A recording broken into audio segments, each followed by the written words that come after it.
Section 6-6 is on derivative and integral practice. The objective of this section is to differentiate and integrate functions involving logarithms and exponentials. And this is really a review of the topics we've seen throughout this chapter. So the nice thing about it, it's a quick review of things you've seen before we actually get to the review section. So on page 303 in your book there, they give you a table of the natural logs and exponential properties here. And we're going to go through these pretty quick here because these are, like I said, properties you've seen before or seen throughout the chapter. All right, the first thing is the definition of the natural logarithm function. This is what we saw defined at the beginning of this chapter. And it's defined as the ln of x is equal to the definite integral from 1 to x of 1 over t dt, and that's for all x greater than 0. That's our definition of that ln of x.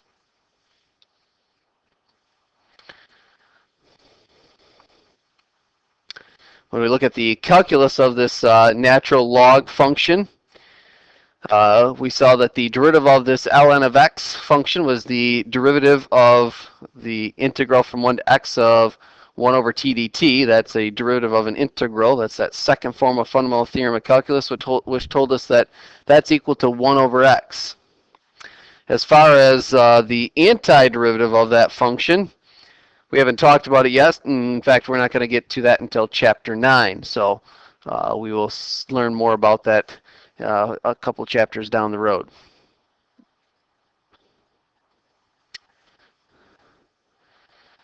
All right, the reciprocal function. The integral of your reciprocal function, that is the integral of 1 over x dx, is equal to the natural log of the absolute value of x plus c. Once we knew the rule for the derivative of ln of x, we could find its antiderivative. Just remember your absolute value in there.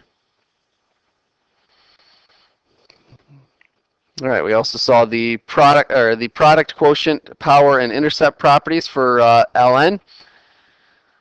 So the product property says if you have the ln of a times b, it's equal to the ln of a plus the ln of b. The quotient property, if you have the ln of a divided by b, that's equal to the ln of a minus the ln of b. And the power property says that the ln of a raised to the b power can be rewritten as b times the ln of a. And your intercept property there, your x-intercept, the ln of 1 is equal to 0.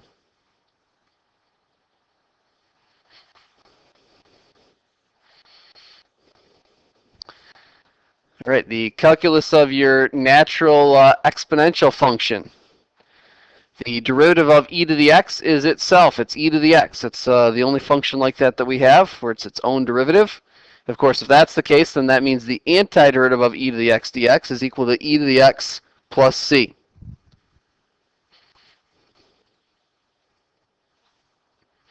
We learned the inverse properties of logs and exponentials. That is the ln of e to the x. Those are reciprocal, or excuse me, those are inverses of each other.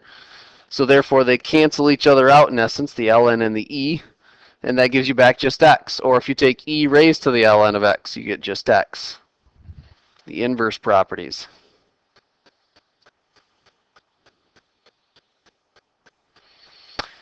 The function notation for the exponential function, if you see exp of x, that's the same as e raised to the x power.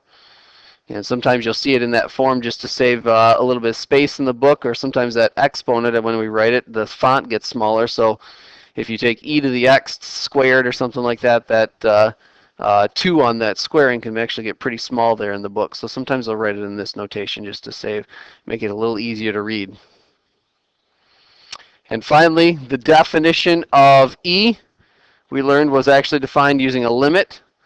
E is defined as the limit as n goes to 0 of 1 plus n raised to the 1 over n.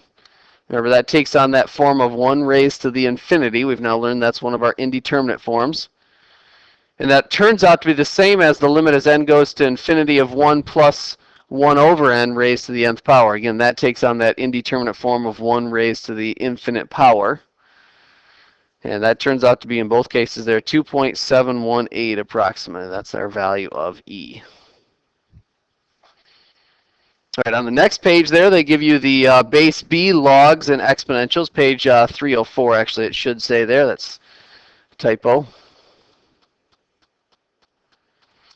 So the equivalents that we saw for natural logs and base E logs, turns out they were the same. The ln of x, that definition we saw on the last slide there, is the integral from 1 to x of 1 over t dt.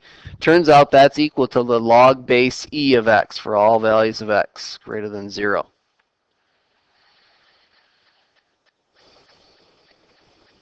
As far as the calculus of our base B logs is concerned, we learned that the derivative of a log base B of x is equal to 1 over the ln of b times 1 over x. You can either remember that property, or else if you're given a log of any base other than ln, log base e, then you have to first do a change of base property to get it over to the ln. In either case, you get 1 over b times, or excuse me, 1 over the net ln of b times 1 over x. The log base b of x, if you want to find the antiderivative of that, well, you got to wait till chapter 9. We'll deal with that, just like the ln of x.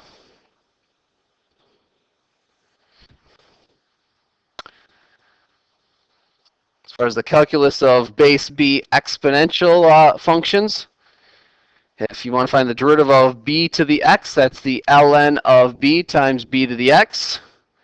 And the antiderivative of b to the x dx is equal to 1 over the ln of b times b to the x plus c. And finally, the last property here is your change of base property. And our change of base property for logarithms says that log base a of x is equal to the log base b of x over the log base b of a. So we're able to change that from base a to base b. That works for any base. And in particular, that means for us that we can change to the natural log ln of x over the ln of a.